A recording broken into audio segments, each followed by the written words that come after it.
Okay, so I'm doing the new video on Plutarch, and I hope everyone has had a chance at least to go over the Plutarch reading once, and you know, whether you go back over it again after the video, it's up to you. I have to admit that reading Plutarch's Moralia, or On the Education of Children, can be a bit difficult because it is a translation from the Greek to English, and so it's really up to the translator to recreate English syntax and be honest to the Greek, to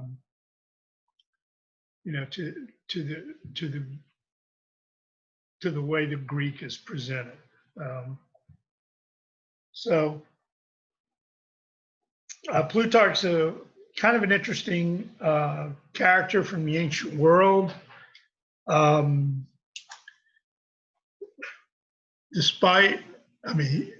He was born, looks like in 46 AD, in a town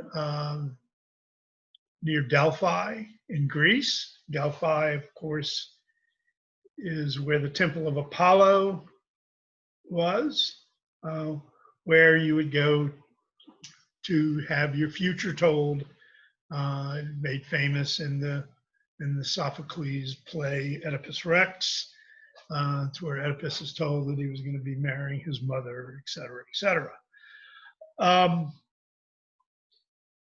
Interestingly, Plutarch becomes a priest of Apollo at the local temple. He has an interesting career. He is never a teacher, or in the Greek, the Greek word is sophist, and that's kind of interesting. Plutarch, of course, is his Latin name, a Roman name, which it's a Latinized version of the Greek,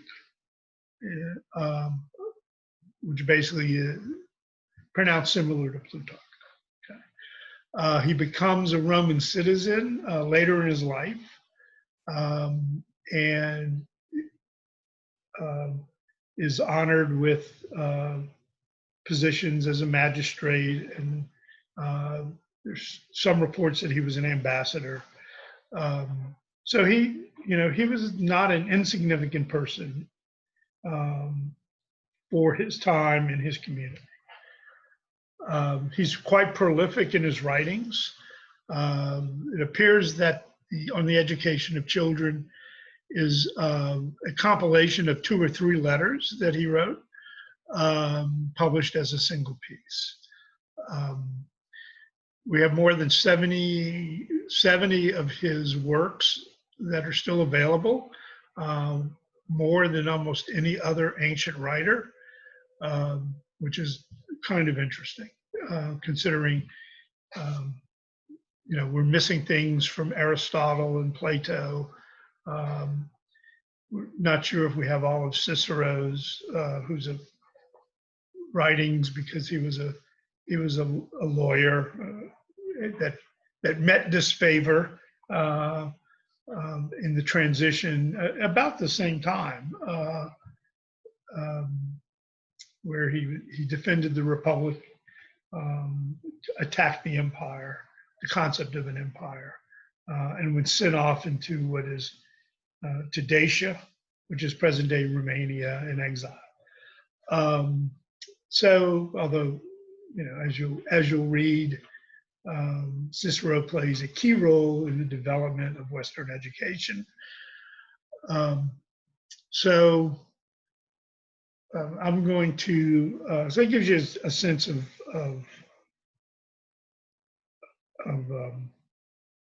Plutarch. Um, and I'm going to share the screen, have a small outline. What's interesting about on the education of children, to give you a little background, as long as Latin was the language of learning in the Western world, and Western education really is dated to the 8th century in France under Charlemagne. It was developed by Alcuin of York. Schools were developed by Alcuin of York to create a bureaucracy for Charlemagne's empire. And Latin was the language of learning because it would be the one language.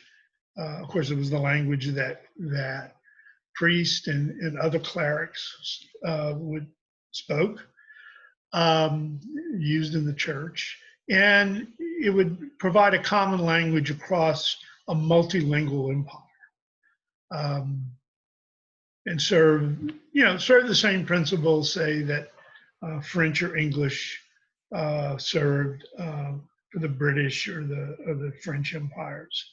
And in a sense, what English today, under the dominance of America since the end of the Second World War, has kind of served in the West.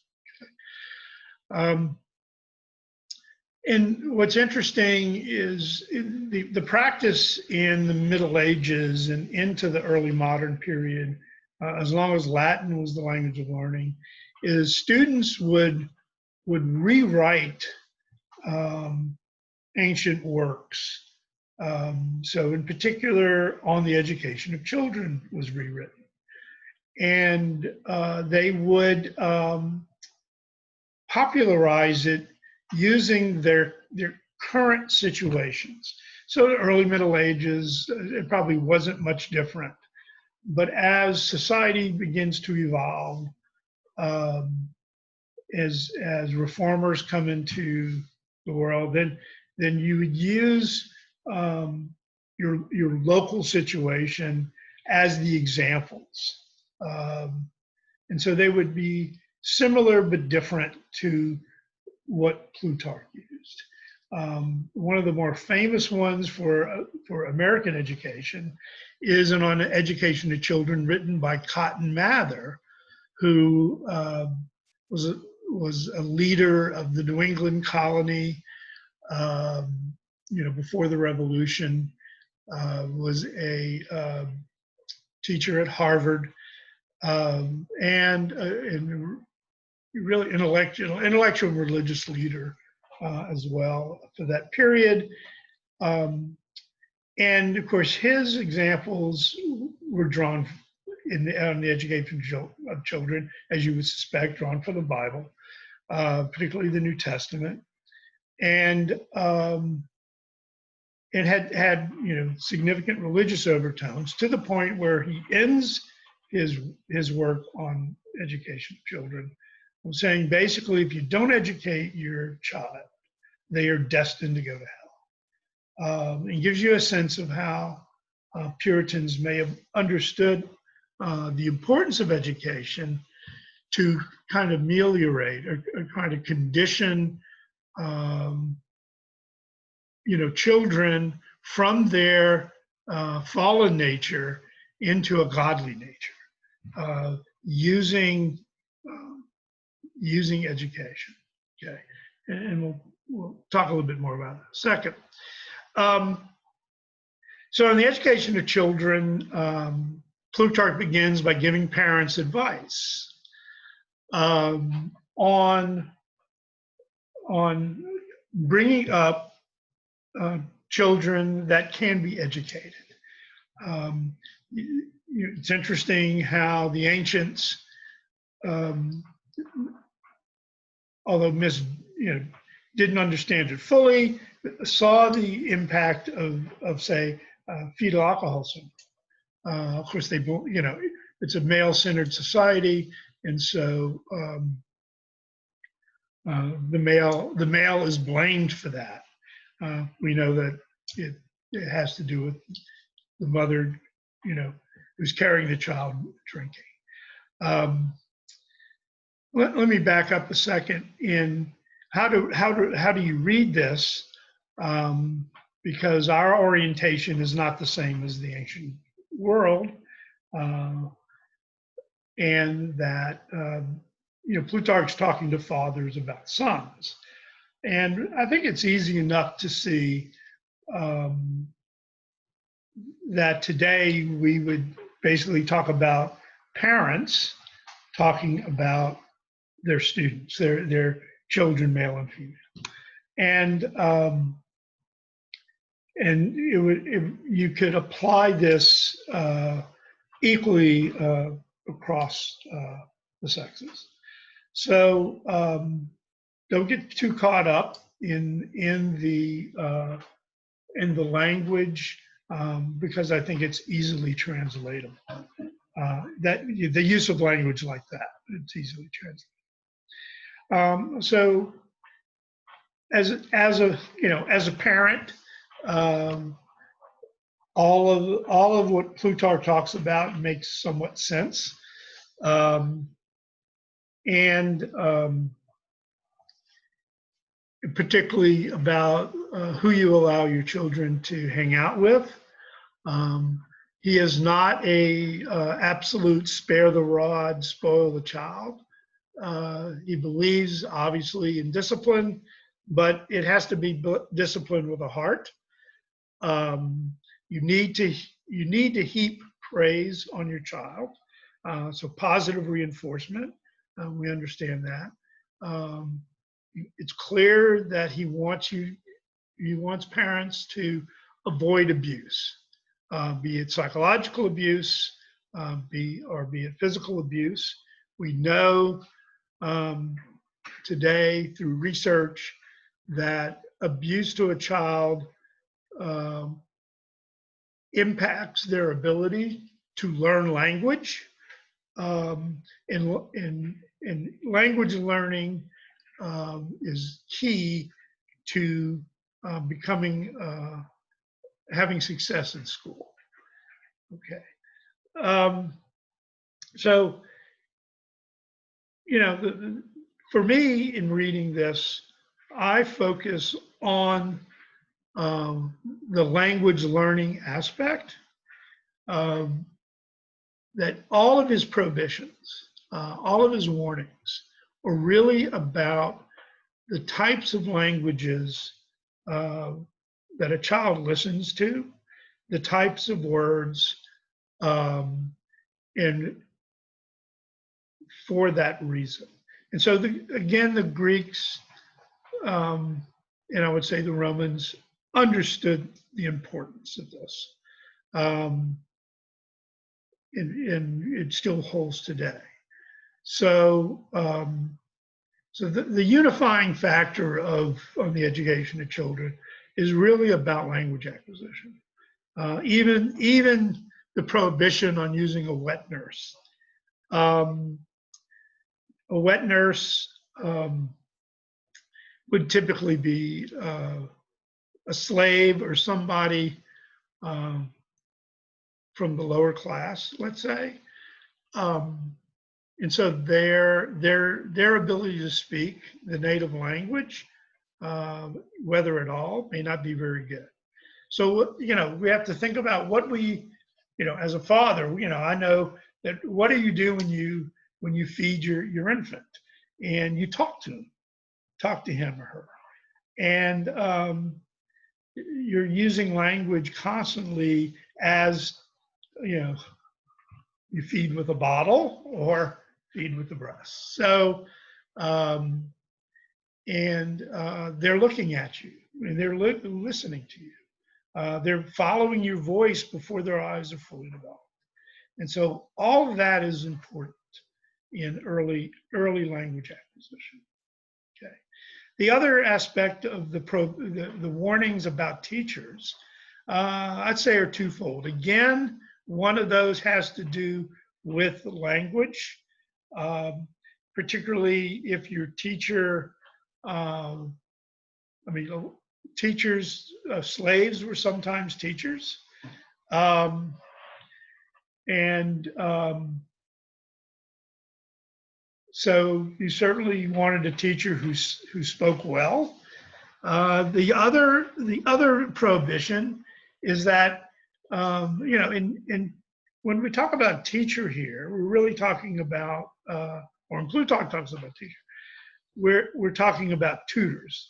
Um, you would bring the tutor, what we call today a tutor, into your home to teach your children. Okay.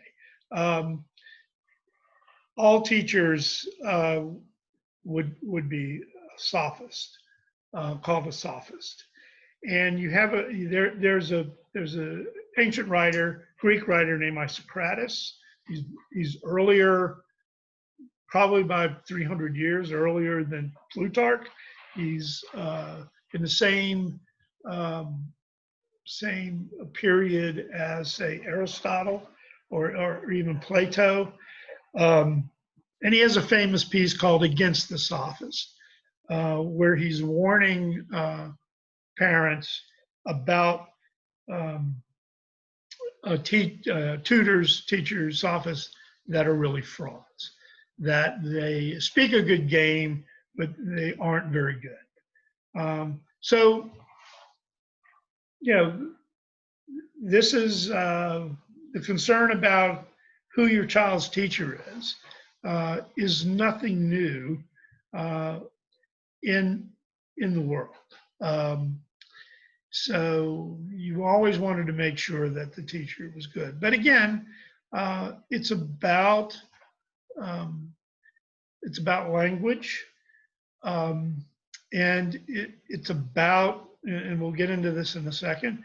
It's about learning the best way to think through situations. Okay, and that brings us to, although it's not called this in Plutarch, in the On Education of Children, but it's what is called the threefold tool of education that Plutarch talks about.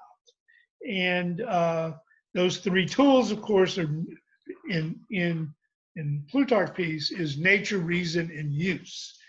And he uses agricultural, cultivational, husbandry metaphors to talk about the role of these three tools in educating a child and our students. So nature, pretty simply, is a child's nature is everything that the child brings to school. Okay, that's the simplest way to think about it. It's not strictly physiology in the same way that we talk about nature today. We've bifurcated this sense of nature, setting up nature versus nurture. And for the ancients, you didn't talk about, nature meant both, nature and nurture, at the early ages. School being something different. Okay, so reason is school. Reason is instruction. Okay, whether it's at home or in a classroom. Okay. And the purpose of reason is to enhance a child's nature. Reason is to enhance or make the child better. We see in Cotton Mather's On the Education of Children, it was school that transformed the fallen nature of a child into a nature that followed God's will. Because the purpose of that was to live a better life. Okay, if you lived life, and this I think is still true today, if you live life as a child, if you never learn how to live in society, you're going to run into issues. You're going to have problems, relational problems or legal problems. Okay, economic problems. we see this. Um, so reason is some type of instruction. Okay. In other writers, um, the word most often used, and you'll see, and this is the this is the word I use in the next article on the question method, and certainly in the technology, the third technology reading. So reason equals art, and art here means the artificial. Okay, so artificial here in our system, in our day, artificial is often looked at as not good. Okay, uh, but in the ancients and through the Middle Ages and into the early modern period, the artificial was good. It is how you took the wilderness and turned it into something useful. Okay, a tree might be a nice thing to have to sit under on a sunny day. Okay, but a tree, you know, um, it may have produced some fruit, but if you really wanted the tree to become something important, you turned it into something. It could have been, a ship that promoted commerce, where you fished, brought in protein. It could be a tool that helped you build something. Okay, so very different sense. Um, and So this is the role of art. And so this is not art in a sense of fine arts. Okay, so an art here is nothing more than a compilation of information that forms a consistent subject, like the art of rhetoric or the art of logic or the art of astronomy. Okay, so think of your subject areas, our modern subject areas, be they history or geology or math, or as arts. Okay, and at this time, an art and a science were very much the same thing. There wasn't a differentiation. A science is important because it is known, but an art's important because it's mostly known as well. And you can't teach something that's not known. And so that's an important way to think about it. You cannot teach emerging knowledge. It can be learned, but it cannot be taught. Which kind of is the reason that our students will, under the current trajectory of society, our students in technology, our students will always be ahead of the teachers when it comes to how to use, computers and the internet and the applications thereof. Use is applying what you learn in school to your everyday life, to live a better life. So the whole point of going to school is to live better. It is to learn how to think, how to reason, how to speak. Okay. Today, it's about learning how to read and to understand the reasoning around higher level math, because we need those things to live in our society today. Other ways of talking about use, and you'll see this in our two articles, are practice, exercise, and habit. Okay, consistent use becomes a habit. Once you know how to do something, you will be, once you know how to use something, you will develop a habit around that. And use is important because meaning is determined by use. So in terms of language learning, in terms of logic, the art of logic, or as talk about the art of dialectic, same thing. It is about meaning and sense in understanding how to present ideas. Okay. So this is the whole purpose of Plutarch. Why a citizen? Because he's speaking to citizens. Greek society, Roman society is broken down into citizens, and we're talking about the local sense, slaves, and then foreigners would be people that come to trade.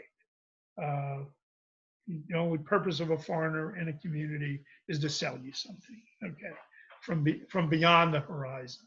Okay. So this is who Plutarch is talking to. You see he's very consistent with, let's say, Plato and Aristotle in their writings on education and schooling. He's not as, he doesn't philosophize. He does talk about philosophy. And when he's talking about philosophy on the education of children, he's talking about the art of dialectic. Okay, so as I talked about in the previous recording on history and philosophy, when you teach, you engage in dialectical practice. You engage in the art of dialect.